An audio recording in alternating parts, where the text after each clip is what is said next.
the marketplace of ideas will come to an end, unless, of course, it reaches 10,000 podcast subscribers in 2011. To do that, we need to get 189 more subscribers this week alone. You want to help make this a reality? Sign up for the Marketplace of Ideas mailing list and find out how. Just email me at colin@colinmarshallradio.com and tell me what email address to add. That's colin@colinmarshallradio.com for the Marketplace of Ideas mailing list. Make this future, the future of the Marketplace of Ideas, that is, a reality. Thanks. So I just came out of a panel you were participating in called the Experimental and the International, and it made me think about this thought that I've had a lot recently, which is whatever you're doing culturally, it's important to change forms and to change contexts a lot so you can reveal sort of what's constant about what you're doing. And is that true to your mind with literature as far as reading in different languages, writing in them, and just having the literary experience from a variety of linguistic sort of perspectives? Does that reveal anything interesting about literature to you? You're talking just kind of like constant things, like things that, across different literatures, that sort of thing? Yeah, like what does going from language to language reveal about sort of what's at the core of, I don't want to say as grand as what's at the core of literature, but what's at the core of sort of the literature maybe you're interested in? Yeah, I mean, I feel like the more you read, the more you kind of build these up.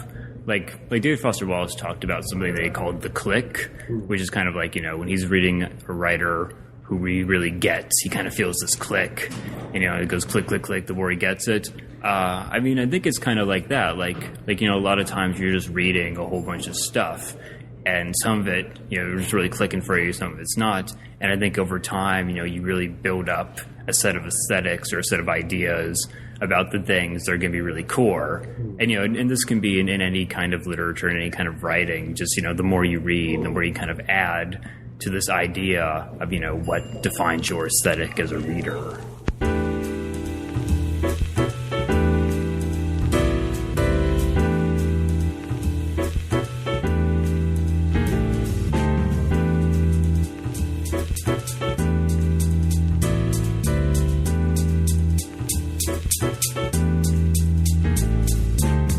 This is the Marketplace of Ideas. I'm your man of letters and sound waves, Colin Marshall, here at the Association of Writers and Writing Programs Conference 2011 in the district, talking to Scott Esposito, critic, writer, editor, and blogger, founder of Conversational Reading and the Quarterly Conversation, the blog and web magazine, respectively.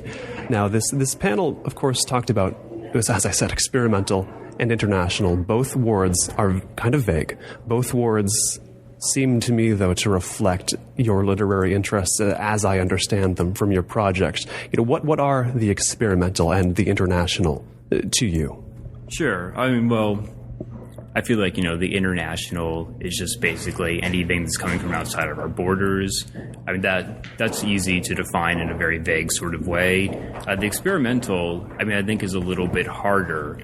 I mean, you can go into, author's intentions, some people would say that Ulysses isn't experimental because Joyce had a game plan going in. He knew what he wanted to do, and he did it.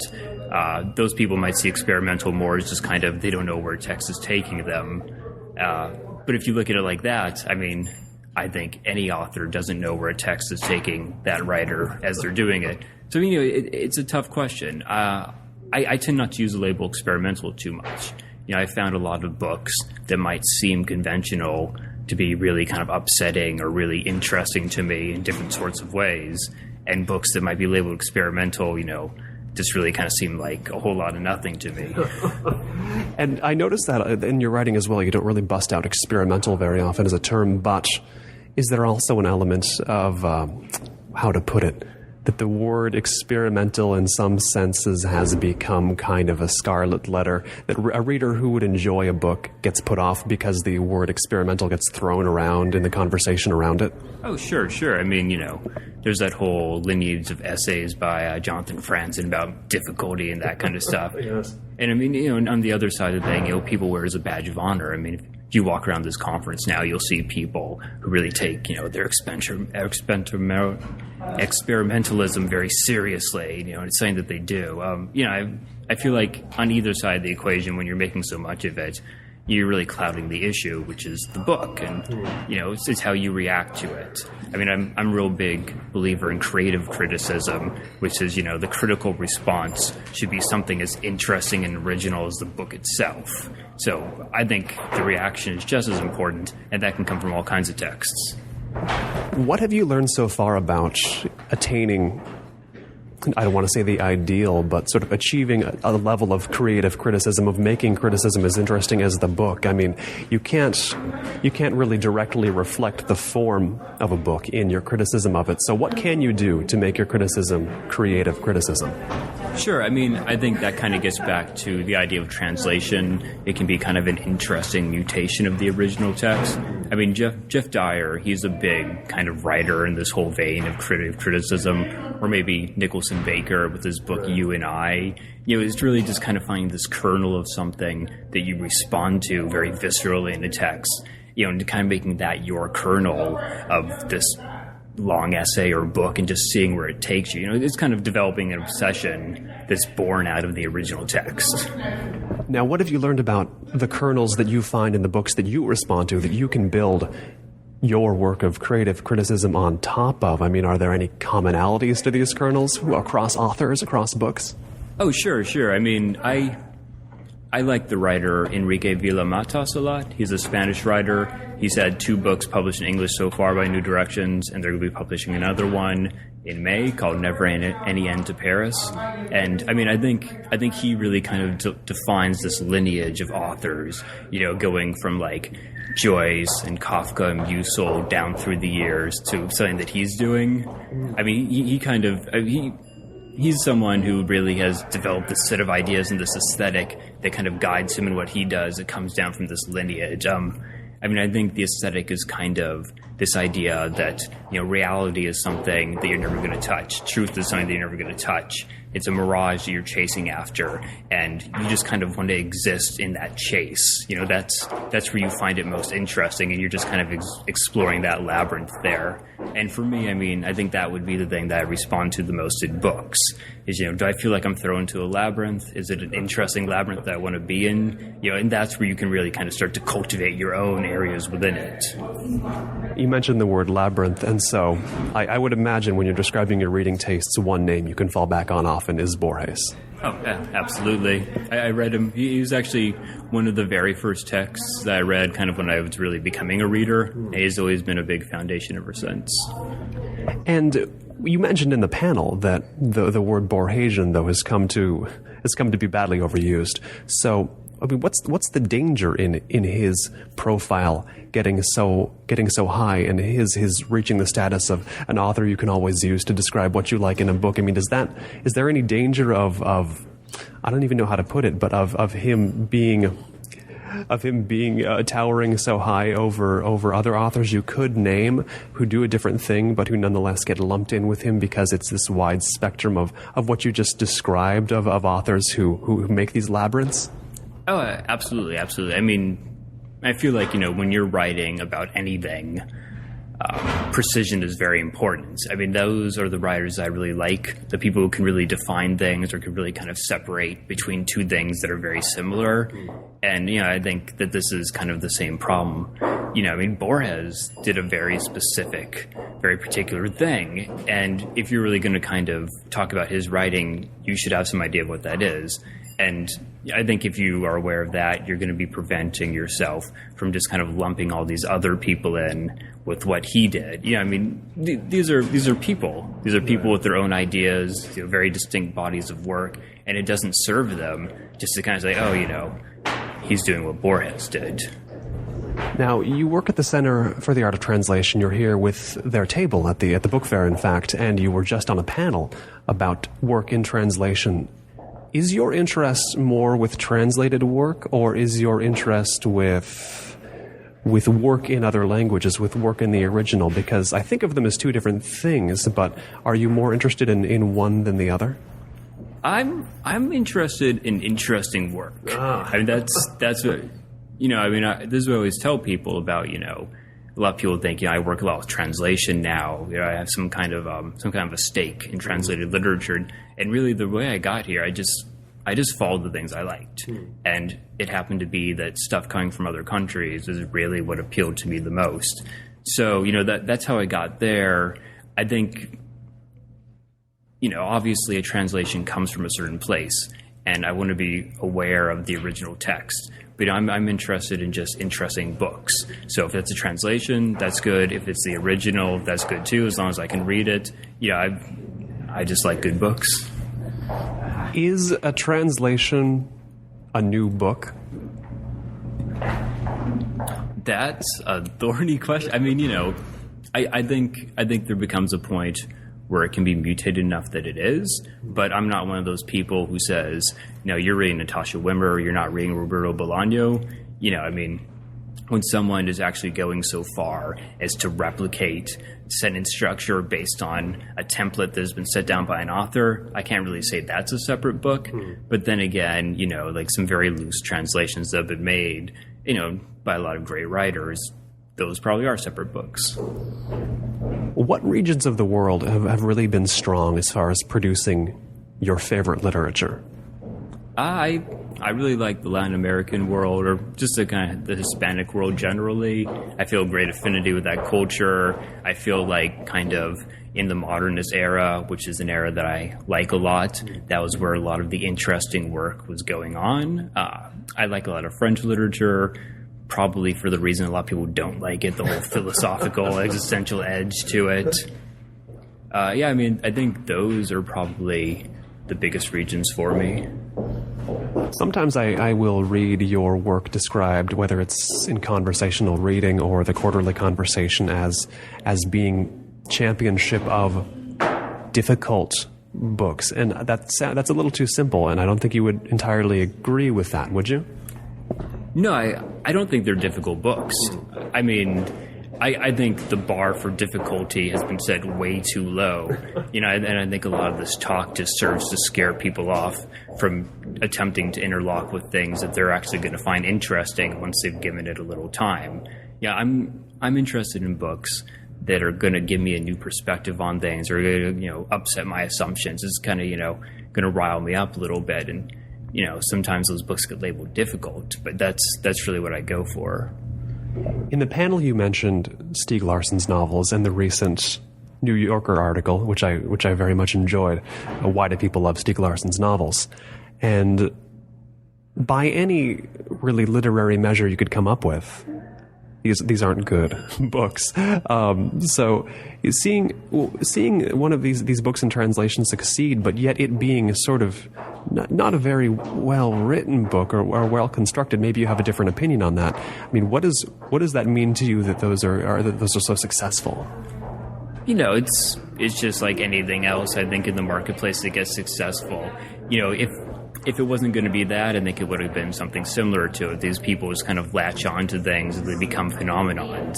But, literature needs champions right now. Translation needs champions. I don't care if it's Stieg Larsen or Roberto Bolaño or whoever. If there are people out there who are reading more books and getting interested in translation, that's fine. I would hope that eventually they would realize that the books aren't that great and they should look elsewhere. But, that's people are reading. That's a great thing. Now, how do you go about getting a reader interested in translation, in translated literature, in maybe more experimental stuff they might not be aware of?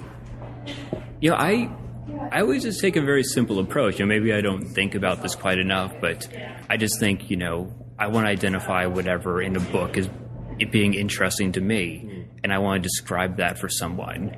And I just have this idea that if I find it interesting, other people are going to find it interesting too. If I can just describe it well enough and put it in a way where, if they only have 5 minutes to absorb it over a cup of coffee, that they can kind of get a kernel of why I think this book is worth reading. And I think that's something that people respond to. I think too much emphasis is put on plot and story and character. You see a lot of marketing copy that tries to tell you the plot. I don't care about that. I want to know what makes this book different and worth reading. Yeah, it is fascinating that plot has become so much at the forefront in many reviews. Is it because, do you think, plot is easy to relay, that you can quickly type out a plot summary, or are there other reasons why criticism in the mainstream tends to be so plot focused? I mean, no, I think that's a big reason. I think it's also just kind of because so many people have done it that way that people get the idea that that's how it's done. I mean, this goes back to the idea of creative criticism. I think a good review should define its own path through the book. And a lot of times people don't do that. They just kind of take the same path that the plot takes through the book. And that to me is kind of using a template to review the book when you should be really devising your own way of getting from point A to point B. Now, I was having a conversation they do the 3 after parties here at last night's with a grad student where we drunkenly declared that plot was the least important part of a book. Is that a conclusion you might also come to? Oh, not at all. Not at all. I mean, one of my favorite books, definitely one of the best things I've read in the past 5 or so years, is The Invention of Moral by Adolfo Bioy Casares. And Borges famously wrote the introduction to that book. And what he declared is Bioy was discovering new plots for our times. And the beauty of that book is kind of in the twists and turns of the plot and the structure of it. Sometimes books are being experimental or are being interesting on the level of the plot, and sometimes they're being interesting on other levels. So, I think it kind of just depends. I would say that a lot of books with the modernist aesthetic that I like, plot is not the way they choose to be interesting, but, it always can be. So you're not of the mind that the world is out of plots? Oh, never. I mean, come on. Think of all the changes that have gone on in the past, the past decade. To say that we can't come up with interesting new plots with all that stuff, I mean, this is amazing stuff out there. What got you into the modernist aesthetic in the first place? Just as a young reader, what steered you that way? God, what did I read? I'm trying to think back to my formative. I think I must have read a lot of kind of the postmodernists who were continuing this aesthetic. I think there's kind of 2 branches to postmodernism. One that's kind of gone off on this very kind of playful tangent, and one that's kind of continued modernism, but kind of into our own times. People like Volman or David Foster Wallace, and I think their writing really appealed to me, kind of as I was forming myself as a reader, and they might have keyed me into some of the people back in the earlier part of the 20th century. There's a phrase I remember you using on Conversational Reading that was something along the lines of, you talked about a book or books that are filled with games for graduate students, something like that. Does that ring a bell as a phrase you've used to describe a certain type of fiction? If I haven't used it, I've definitely heard it. I mean, I definitely know what you mean by that. Right. So place that in the way you view modernism or postmodernism. I mean, what would you call that section of the landscape, of the literary landscape, the games for grad students section? Because I think a lot of people will maybe be aware that that's going on in literature, but they don't quite know what it is. Yeah, I mean, you can go in 2 directions. Like I think Georges Perec, the French author, he would kind of fall into the games for grad students mold.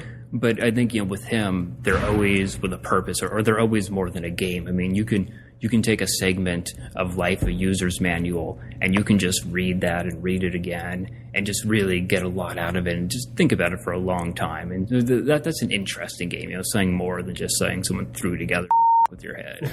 I don't know, maybe I can't say that. I will bleep it.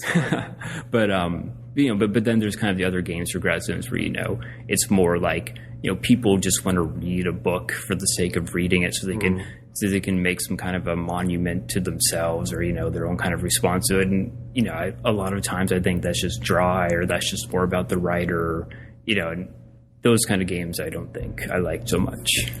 At this very conference, AWP 2011, the panels I've been to every year, in fact, here, there's the ones that turn out to be academic and the ones that turn out to be less so.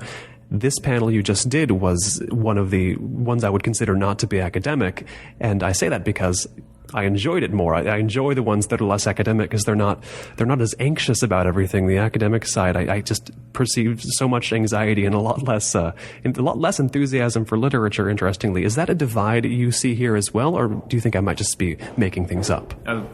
First of all, I'm so glad you said that you perceived ours as not being academic. I'm very glad you said that. No, I think that's a total divide, and I mean, I really think it goes back to the question of what audience you're writing for. You know, back when I was kind of making my way as a critic and deciding what I wanted to do with myself, I decided I didn't want to go for a PhD. I didn't want to do kind of that path because the people I wanted to write for, I wanted to be writing for people who were kind of everyday readers who were going to, be impacted by these books in a way that I felt impacted by them. And I feel a lot of times academics are just writing for other academics. And I think, that gets back to some of the tension. Right. They're on display. They're being watched. This is about tenure. This is about big things in their lives. And I don't want to think about that stuff. I want to think about the books. And how do you think about the task of writing for, as you said, and did you say average reader? Also there's the phrase the common reader, which is kind of overused. But what is the challenge of writing for somebody who is outside traditions that study these works? I would imagine in some sense it's easier, but in some sense it's harder because you can't assume the same type of knowledge. Sure. I mean, I don't want to be too harsh in academia. I think that, over the past 50 years or so, it's given a lot of really interesting ideas about literature and a lot of really interesting criticism. And that's the thing where, you can't assume knowledge of all that stuff because it's not these people's jobs or their careers to be involved in this stuff. So I think that's the thing, you have to kind of pick and choose what concepts you're going to present in a very closed space of a review, because you want those to serve the book fundamentally, but maybe you have to spend a little space explaining that concept. And so those are the kind of things you have to think about a little more with that kind of a reader. What then brought you in 2004 to create Conversational Reading? What was the sequence of events that led up to you creating a public forum for your work? Sure. I had been reading the blog Daily Kos for a long time, which was just getting to be really, really popular kind of in the early 2000s. And you could do like your own little diary on there. That was one of the community aspects. So, I was doing that just because, I really like to follow politics and to kind of share stuff. And I've been doing that for a while. And that was when I discovered that these people were blogging strictly about literature, which was also an interest of mine at the time. And so I kind of made the leap from one to the other. And it was really just kind of a lark, this was like a fun idea. Why don't I try doing this? So you have an interest in politics and you have an interest in literature, and some literary bloggers I read, they will not separate those two.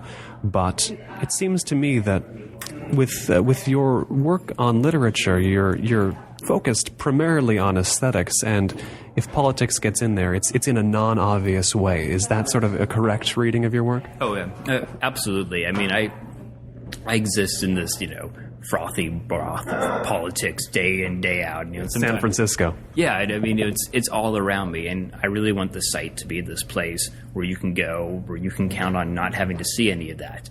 Because, this is some really serious stuff, and it can get people down, or it can really raise passions, and I just want it to be somewhere where you're not going to have to worry about any of that for that time while you're there. It's something important it's important to have a place where that can be avoided in the literary blogosphere, if you want to call it, or the greater literary conversation that goes on the net. But I want to get an idea from you of some other characteristics of participating in it in a high profile way. I mean, there's so much that I could bring up. There's aesthetic conflicts. There's sort of blog versus blog feuds. I mean, in some sense, this is kind of a roiling world. Or do you see it as calmer than maybe some do? I mean, I think it can have kind of that appearance of roilingness. I mean, the way I do it, sometimes I do it with blinders on and I just kind of write about what interests me, or other times, I'm a lot more invested in what's going on around me. I think, it just kind of comes and goes. It's a function of how much time I have in any given time, how much interest I have in what's going on around me. That's the great thing about the blog, I can just write about whatever, David Foster Wallace for a few weeks if that's what I feel like doing, or I can link to a bunch of stuff. If that, it's a form that really permits you to kind of go with your moods.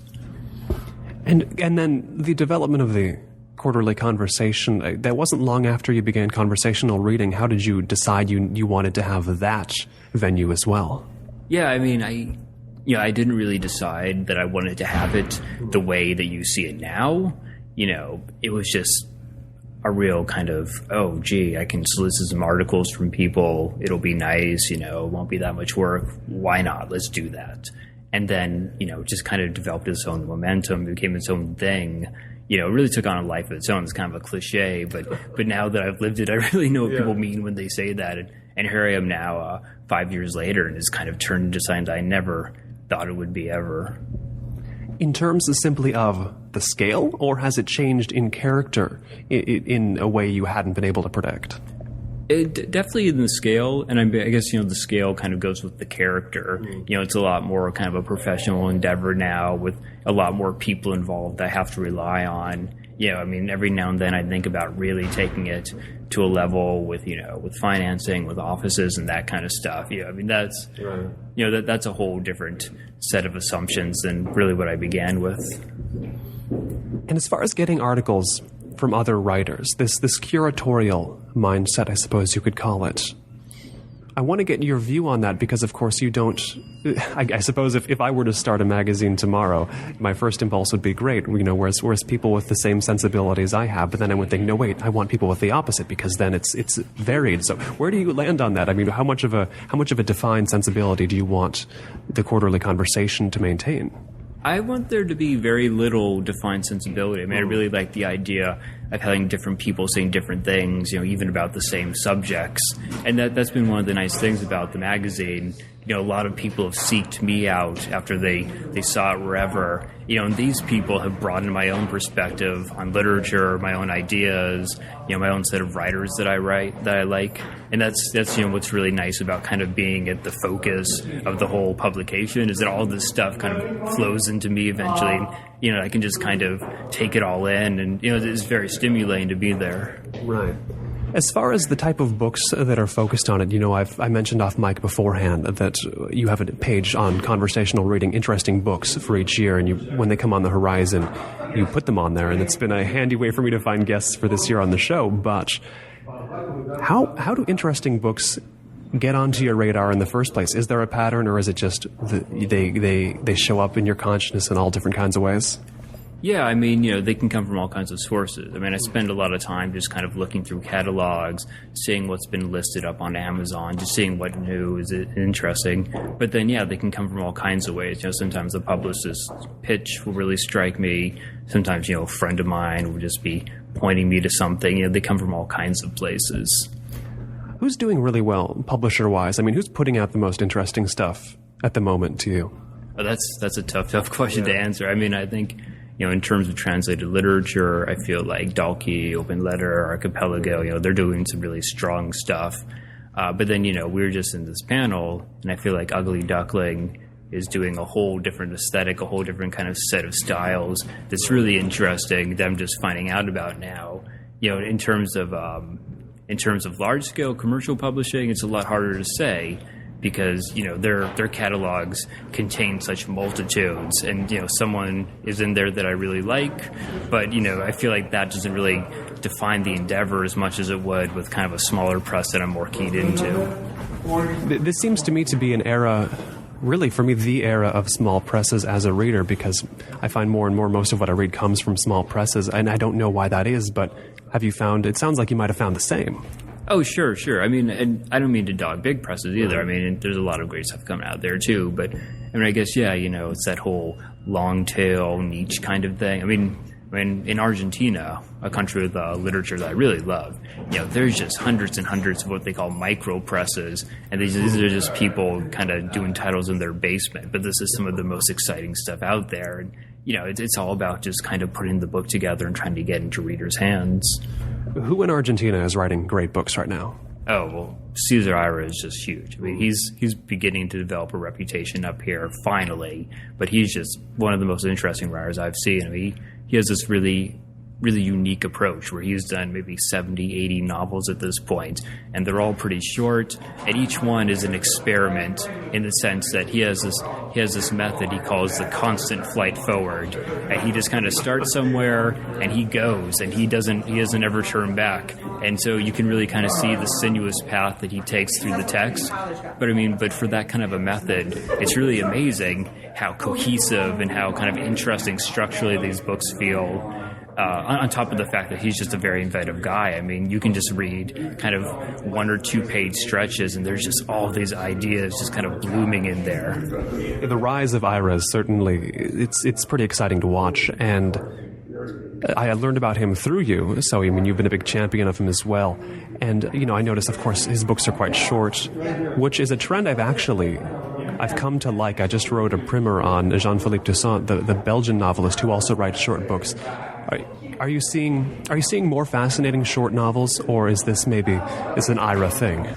No, I definitely like, I'm a big believer in kind of the well-wrought story. I think that even if a book is, say, 80 or 100 pages, like a lot of Iras are, I think that those are the books that you really can think about the most. Like I mentioned The Invention of Moral before, and that's just like a 100-page book. I've been thinking about that thing for 5 years now. There's a tendency to think, we have to do the big freedom title, like that's the only thing that can kind of encompass our times. It can make us think about the way we live. No, and I don't agree with that at all. I think, you can really tell this tale that just resists any kind of simple reading, and, you can stay with that for a very long time. If you've just tuned in, this is the Marketplace of Ideas. I'm Colin Marshall. My guest is Scott Esposito, blogger, critic, writer, and more. He's the editor of the Quarterly Conversation and the blogger behind Conversational Reading. He is also the marketing coordinator at the Center for the Art of Translation. If when this show is over, you'd like to hear my conversation with Scott again, visit colinmarshallradio.com. That's colinmarshallradio.com, the official website of the Marketplace of Ideas, where you'll find the complete Marketplace of Ideas interview archive. You can also get them all on the iTunes Store. Pull up iTunes and visit the iTunes Store itself. Search for the Marketplace of Ideas, and there you go. You'll find our page on the iTunes Store with every Marketplace of Ideas interview freely downloadable. On colinmarshallradio.com or the iTunes Store, it is the complete Marketplace of Ideas interview archive. Questions, comments, feedback of any kind, send that to Colin, C-O-L-I-N, guess who that is, at colinmarshallradio.com. That is Colin at colinmarshallradio.com. And if you'd like weekly updates on current and upcoming Marketplace of Ideas interviews, as well as related internet interestingness, subscribe to the Marketplace of Ideas mailing list. Just send your email address, the one you'd like me to add to the list, to Colin at colinmarshallradio.com. Once again, it's Colin at colinmarshallradio.com. Now back to the conversation with Scott Esposito on the Marketplace of Ideas, cultural conversation of the depth you demand. Now, we've been talking about non-American authors and, more recently, non-American authors who write short books. But the other name that you've been mentioning is David Foster Wallace, the opposite of those two. Where does he fit in your reading? He was someone that I read really when I was still kind of coming together as a reader. So he kind of gets into that sentimental, nostalgic place. Which is to say that I would really like to reread his books at some point. I think I'd come back to him as a different reader. But on the other hand, I still think that there'd be a lot of substance there. I really feel like he was able to define something about U.S. culture right at kind of the time when it was becoming, where what we see today was kind of coming together and coalescing. And he really got to the core of just the contradictions and the ideas that are embedded in what we're living right now. And I think, his stuff is only going to grow larger and larger as time goes on. Are you looking forward to The Pale King? I'm not actually, I feel like that was a set of notes and some ideas for a novel that he had. Is it his original of Laura? I'm sorry? Is it his original of Laura, the Nabokov book that was just out, that was kind of pieced together for the audience who might not know what that is? Maybe it is. I think, what they did there actually is they just presented the note cards, which is something that the publishers of The Pale King are choosing not to do. They actually have had editors come in and kind of hew it together into a cohesive book. A friend of mine actually just said, given David Foster's audience and the kind of way that he wrote, maybe it would have been more appealing to his fans just to have given us the notes as they were. But I feel like Wallace's work as it was so capacious and so interesting that I could go back to Infinite Jest 3 or 4 more times. What do I need The Pale King for when I got that? And as far as American-based authors who write longer books and of the type you champion, there was one recently, and I'm going to bring up a book no one listening to the show will have heard of, or very few, but it's one that you wrote about, I believe, on Conversational Reading, and which, by your recommendation, one of my other favorite bloggers, I believe his name is Dan Weissel. He writes a blog called With Hidden Noise. I think he works for the Institute for the Future of the Book. The book was called A Naked Singularity. Do you remember that one? Oh, absolutely. Yeah. What can you say about that? Because nobody's going to know about it. It's self-published. But what's the deal with that book? Yeah, so this is a really interesting book. Actually, the author, Sergio de la Pava, he sent me a copy of it a couple of years ago when he originally published it by himself. It was kind of like other print-on-demand titles. You're not going to take them that seriously because, they're self-published. What can I say? But, for some reason, I kind of held on to it. And maybe about a year later, I kind of heard some people who I knew and trusted saying, this is a really good book. And then this guy, Scott Brian Wilson, who writes a lot for the Quarterly Conversation, and he really has this postmodern aesthetic. He likes like William Gaddis, David Foster Wallace, those kinds of people. Like he really loved this book. So when he liked it, I thought, wow, this thing is really worth look. And so we actually had him write kind of a review endorsement of the book. It was a lot more championship than a normal review would be in the Quarterly Conversation. And that really kind of touched off this big flowering of interest in the book where all these people were just kind of writing into me or commenting on my blog like, this is a great book, or you got to read this.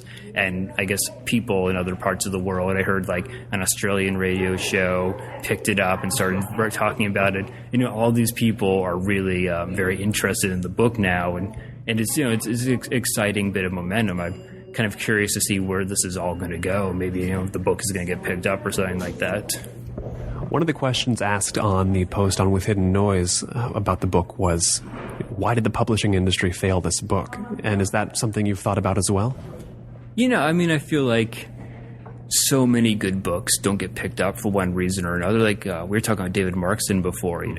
He sent Wittgenstein's Mistress to saying like 50 publishers, and finally Dalkey Archive, which is a really sympathetic kind of press to that kind of writing. Finally, they picked it up. That thing's a masterpiece. I should say with the aid of Stephen Moore, who was a guest on this show. So a plug for past guests there. Good job, Stephen. Yeah, and there you go. And that's another way. Sometimes if you just get it in the hands of the right kind of influential person, they can play a big part too. So, I wasn't surprised. Huge book that some would call difficult. You read that. I'm not surprised that a lot of publishers passed on it. Do you think about the number of books, of great books we could be reading right now that are written, that are getting rejected and just sort of get saddened by that? I know I do. You can look at it that way. I'm a glass half full kind of guy. I think of, all the books that I don't have any time to read. There's already too many, yeah. Yeah. And I really think they're all going to be great. I feel like, there's so much that we have, With this embarrassment of riches that we have, and I'm sure it's only going to get more. There's more books published than ever. What do you think is the solution here? Whether it's the community of opinion, or whether it's going to be publications like yours, or whether it's some sort of like taste filtration system the internet will bring on. How is this going to become more manageable? Is it going to become more manageable? I don't think it is. When you talk about countries like China and India that are really developing robust middle classes, I think you're already seeing a lot of novels come out of there, and that you're really going to see more as time goes on. I think there's going to be more and more, because it's not just going to be kind of the U.S. and Europe producing the bulk of the novels in the world. So So, I don't think it's going to stop, and I think, people are going to have to cope with it. We have this idea of a canon, or, maybe 100 years ago there was some idea that you could read all the good texts out there and kind of have some definitive idea. We have to get rid of that and kind of come up with new ideas to how to approach the surplus of great books. Do you have any sense of what the landslide of translated Chinese novels is going to be like when those hit? Should we be getting under our desks? I think, you better watch out and keep a hard hat around. You mentioned in the panel that the Center for the Art of Translation has an anthology coming out. Could you tell us about that? Yeah, this is something that we do every year. The series is called Two Lines, World Writing and Translation. And it's just, we get a couple of guest editors to do each one. We have a poetry editor and a fiction editor. So for the current volume, Some Kind of Beautiful Signal, the fiction editor is Natasha Wimmer, and the poetry editor is Jeffrey Yang, who's a great editor, new directions, and a poet himself. And basically, we have a submissions period for this, and we go out and solicit work, and we're just kind of reading all the most interesting stuff that we can find during that period, and then we pick maybe 30 or so texts to kind of be the pieces in the book. So we usually get about 20 or so languages represented, and then at the end of each book, we have a special kind of folio where we focus on a particular thing. So like for the book coming out in the fall of 2011, it's going to be a noir folio, so there should be some interesting stuff in there. I get the sense, we've been talking about novels, and you mentioned poetry as well, and I consider myself to be among the group of readers who is a little impatient with existing forms and would like to see more hybridization. Are you in that group as well? Sure. I feel like we're actually kind of seeing the hybridization. That's something that I really like. I'm a big fan of Sebald. I mentioned Enrique Villamatas. He's kind of working that hybridization mold. You saw that book, Reality Hunger, that caused a big stir. David Shields was on this show too, so he comes up a lot now, I find. Yeah, he really got around with that book, which is great, because I like a lot of people in there, I didn't agree with everything that he said, but I really felt like he had keyed in on this hybrid aesthetic that I think is going to define fiction going forward a lot more. Do you see that hybrid aesthetic everywhere in the countries of whose fiction you read? Is that a transformation going on from what you can tell across the world? I guess I would say it's more kind of something that I see in countries where they've gone into late capitalism. It does kind of seem to be something that's kind of brewed out of, if you have a middle class that's been around for a long time, and the writers are kind of these people who are existing in this kind of a world, they begin to look inward. That's where the existentialism came from. I feel like it's kind of a product of people with surplus time, whereas people, in other parts of the world, maybe they're thinking about other things when they write. Right. Certainly, if you're wondering where your next meal comes from, you're not thinking about hybridizing aesthetics at all. You're thinking about more important things. But then, it seems like for those of us who have been into literature for a while, hybridization has become the important thing. Oh, sure. And I feel like there are different phases, and maybe even, if you write, say in India, I feel like you can still do hybridization. I feel like you could be hybridizing in different ways than people like Sebald did. But I feel like, that's kind of a different stage of development, in the kind of development that fiction goes through. Now, reading some of your writing and reading especially your Twitter feed, it seems like you don't think mainstream criticism is in its best moment. Is that correct? A lot of it out there probably isn't in its best moment. There are people out there doing great work. There are people who, I feel like are must-reads.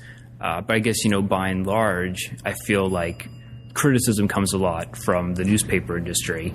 And I think wherever you look, the newspaper industry is having a lot of problems right now. With political reportage, there's a huge amount of critique of the way that it's relying on prefabricated narratives, or it's kind of just doing this journalism of a he said, she said, kind of report both sides and call it the end of the day. So I feel like, criticism is often part and parcel of that whole system that, has just kind of reached a place where maybe it's become a little complacent, maybe it's kind of become, a little decayed. But I don't mean to attack the entire endeavor. Definitely there are people who are making it work within that form or within, magazine writing or whatever. What critics are are, for your own literary interests, important to read right now? Sure. Well, I think I just finished a book by Gabriel Josipovici, the British critic. I mean, he's coming on the show in a couple weeks too. Actually, no, that should be a great interview. I think he'll say some brilliant things. I mean, I feel like he's doing some really important writing, really kind of defining that modernist aesthetic and saying why it's still valuable. Everyone says James Wood, and I'm going to say him too, not because I totally agree with all of his ideas, but just because, he really takes books seriously, and you can see it in his writing, and he really has that precision that I talked about earlier, where, there was this book, 03, that came out by FSG as a French novel, and, I'd kind of read some reviews of that book, and a lot of the reviews, I just thought, this sounds like a boring book. I don't think I would like this book. And then I read his review of it, and it was like he was reviewing an entirely different book. And I was like, wow, this thing sounds great. I'd really like to read this now. Right. And I think that's a function of the fact that he's taking the book seriously, and he's being very precise in how he writes about it. So, he's making it its own thing. Whereas I think these other people are maybe slapping more of a mold onto that book. So, he's doing very good. I wish we got more criticism from Wyatt Mason. I think he's translating right now, but he's a great critic. And speaking of James Wood, he came up in a panel on criticism I was at yesterday, and I raised the question of where do we go to find, what I like about James Wood is that criticism for him is not a sideline to the sideline. He's not trying to notch a byline. He's not secretly typing it during his office hours. Criticism is the thing he does. And I was saying, where do we find people who are doing this? Don't we need more critics for whom criticism is their work? I mean, do you agree with that or disagree? No, I totally agree. I mean, that was kind of where my blog and the quarterly conversation kind of came out of. I felt like I wanted to read the kind of writing that took literature as a profession, kind of the way James Wood does. But I didn't want to be reading academic writing, which is kind of the default place that people who want to take literature as a profession go. Right. And, as I looked around, there wasn't a whole lot of venues for precisely that kind of writing. But what you see now, particularly on the internet, I think are people kind of reacting to that vacuum, because more and more I've found that people are forming venues that actually do take criticism in just that sense. That's the challenge, isn't it? It's trying to find, as a reader of criticism, trying to find critics who are not academics, yet who take literature as seriously as academics do, sometimes even more seriously. And, whenever I try to write a review of a book, I try to pitch it like that in the middle there. But how do you look for writers for example, the quarterly conversation, who don't write academically, but who write with the seriousness of a scholar? First of all, a lot of them find me. You get a lot of pitches and submissions, that sort of thing. But, I read the stuff I like to read, and generally the people who are doing the interesting writing are the people I find who are worth trying to get to write for me. They're writing in places that I admire. Those people have been found some other way by those venues, and their work is out there. What sense do you get of your audience about whether they're simply readers, whether they're also critics, or whether they're also writers of fiction? What idea do you have about who they are, what they do? Yeah, I mean, sometimes people write me emails, sometimes they'll leave comments, I'll meet them at conferences sometimes. So those are the only times I really get to interact with any of the audience out there. I feel like, it's a big black hole to me in a certain sense.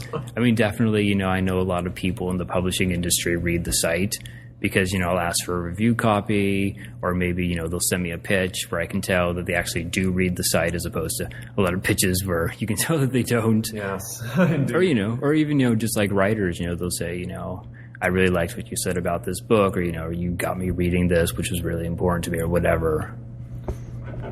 Do you think it's more specialized than you would like it to be, or less specialized, or just about as specialized in terms of its literary interests? I feel like it follows my interests. Right. And so, it's kind of specialized around my aesthetic. And I feel like, the more I read, the more I write, the more that kind of gets defined more perfectly. So in that sense, I feel it's about as defined as I want it to be. But it's very eclectic. Whatever interesting stuff kind of crosses my path that I want to share with people, I'm going to put out there. With the whole idea of using your own interests as a way to base, your public projects, that's kind of what I do with this show as well.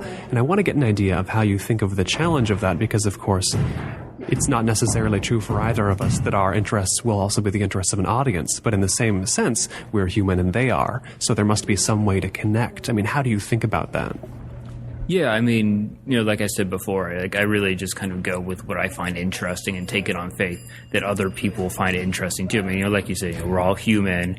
I think we all have kind of shared values or interests that, if something is making me respond on some level, it'll probably make a lot of other people do that too. One of the nice things about doing the sites is I don't have to worry about making anyone's, hit count or making profits or whatever. I can just do what's interesting. I feel like that's where a lot of publishers, that's where they wish they could be, or that's where they try to be, where they just pursue the books that they find interesting that they want to share with other people.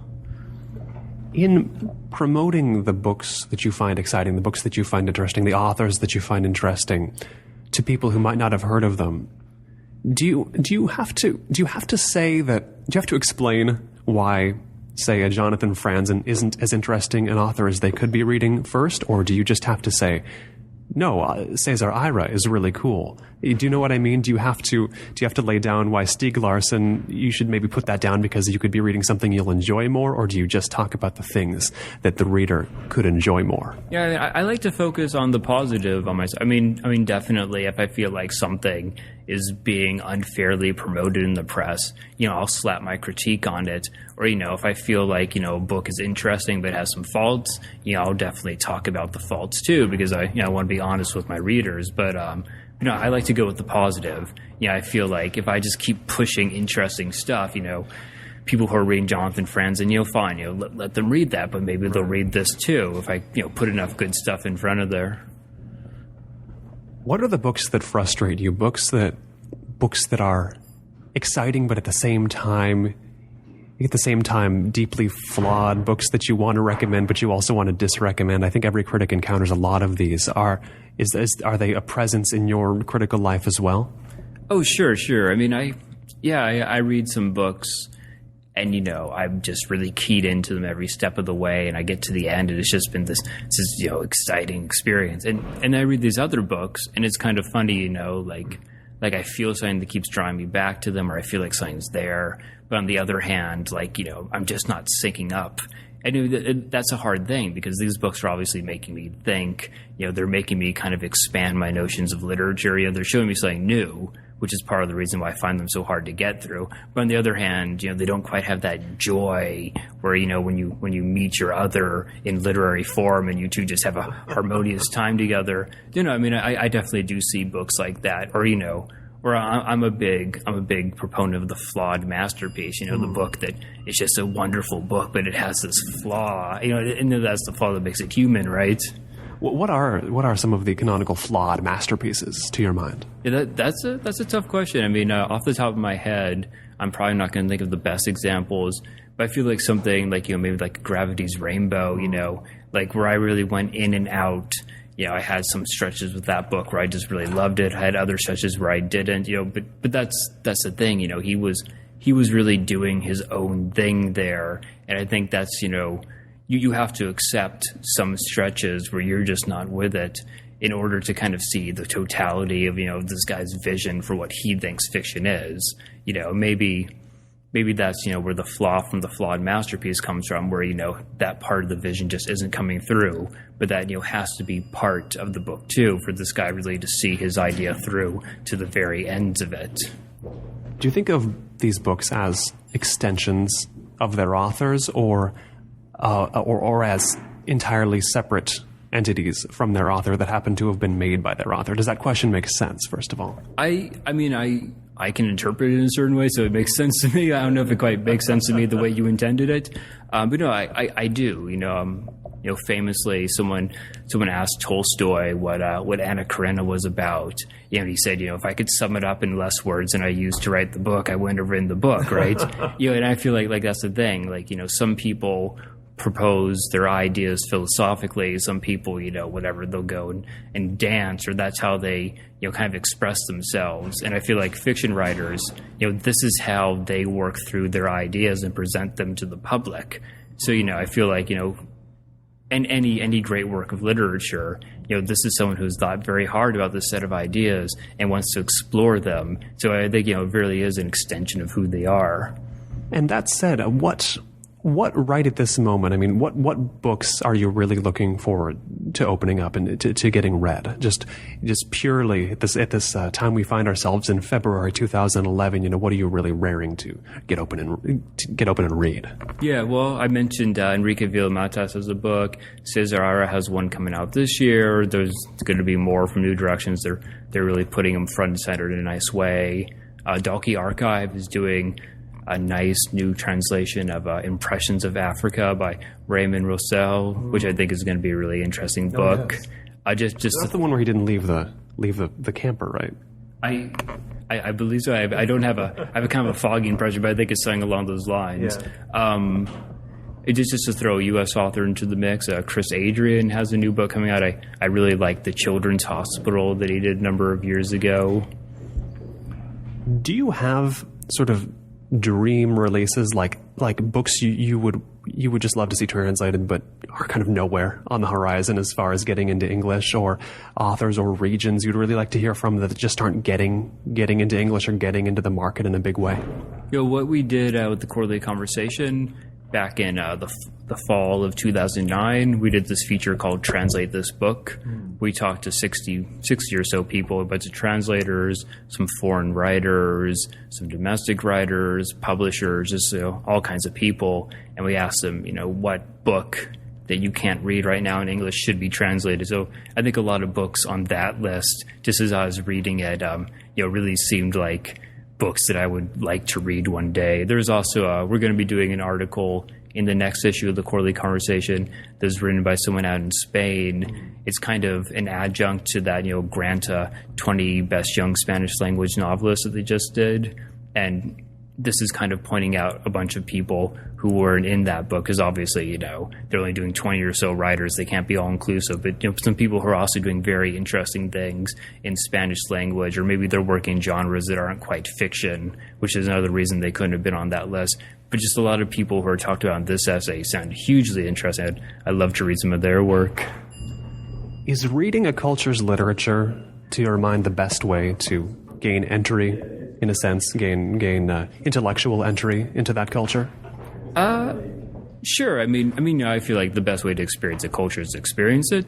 But I do think that there's something about long form narrative where it's kind of two subjectivities interlocking, the writer and the reader. And I do feel like that's particular to writing. That's one of the great things about writing. They can't be replicated in any other form. So maybe in that sense, I would say yes.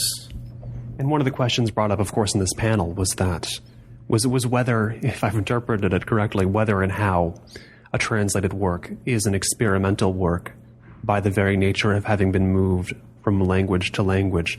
And I want to know where you fall on that issue. Sure. I mean, it seems like a very mundane thing because it happens all the time. But I think you do have to kind of step back and just think, how amazing it is that we can actually do this from language to language. I would leave that question to a translator. I haven't really done any serious translation. I don't know exactly what it feels like to be in there, but it certainly seems like some of them would be experiments to me. And to bring it back to the very beginning is what we were talking about in this conversation, do you get the sense that reading a work in a language, in a translated language, in a language other than the one it was originally composed in, does that reveal anything essential about, you know, what's at the core of this work? Or is that a notion that just doesn't enter your mind with this? You know, I mean, I feel like if I'm reading the work, and I'm always going to see something that's kind of, you know, at the core of it. Maybe if you're actually involved in the process of translation, or you can see some of that translation on the page, you know, a lot of times there will be things that are considered untranslatable, or maybe there will be things that were originally written in English in the book, and so someone has to figure out how to render the fact that this was originally written in English in the English. You know, maybe at times like that, you can kind of see through to the roots of the translation. But I think, you know, to really be involved with the language, you probably have to be the one translating it. The name of the blog, once again, is Conversational Reading, and the magazine on the web, The Quarterly Conversation. Scott, thanks so much for taking the time today. Yeah, thanks a bunch for inviting me. If you'd like to learn more about Scott Esposito, Conversational Reading, and the Quarterly Conversation, visit conversationalreading.com. That is conversationalreading.com. This has been the Marketplace of Ideas. I've been Colin Marshall, and if you'd like to hear this conversation again, simply visit colinmarshallradio.com. That's colinmarshallradio.com. Or visit the iTunes store and search for the Marketplace of Ideas. There you'll find the complete Marketplace of Ideas interview archive, all completely free. The website of Ben Althouse, the man who makes our theme music, is available at benalthouse.com. And if you have any questions, comments, guest suggestions, or whatever, send that along without delay to Colin at colinmarshallradio.com. That's Colin at colinmarshallradio.com. And that's the address you're going to want to email if you want to be added to the Marketplace of Ideas mailing list, where you can get weekly updates on current and upcoming Marketplace of Ideas interviews, as well as other related internet interestingness. That's the Marketplace of Ideas mailing list. You want to get on it? Send your email address to me at Colin at colinmarshallradio.com. Thanks, as always, for tuning in, and we'll catch you next time on the Marketplace of Ideas for more cultural conversation of the depth you demand.